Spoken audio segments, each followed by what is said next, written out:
أعوذ بالله من الشيطان الرجيم بسم الله الرحمن الرحیم۔ السلام علیکم ناظرین، امید کرتا ہوں آپ سب خیر و عافیت سے ہوں گے۔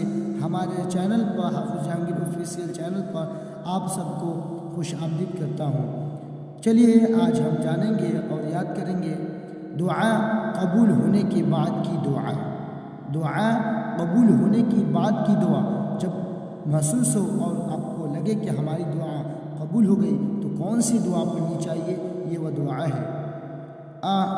ان حضرت صلی اللہ علیہ وسلم کا ارشاد ہے کہ جس شخص کو یہ محسوس ہو جائے کہ اس کی دعا قبول ہو گئی، مثلا بیماری سے شفا پائے یا سفر سے بخیریت واپس آئے، تو یہ دعا پڑھیں۔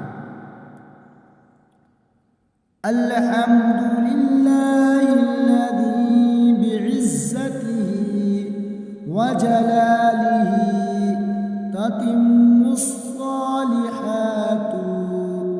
ترمذی شریف کا حدیث ہے، ایک بار اور پڑھ دیتا ہوں۔ الحمدللہ الذی بعزتہ وجلالہ تتم الصالحات۔ امید کرتا ہوں ویڈیو آپ کو اچھا لگا اور پسند بھی آیا ہوگا۔ چلیے ہمارے کیسا ویڈیو ہے کمنٹ کر کے ضرور بتائیے گا۔ ہمارے چینل پر نئے تو چینل کو سبسکرائب کرنا نہ بھولیں۔ چلیے پھر ایک اچھی ویڈیو کے ساتھ ملیں۔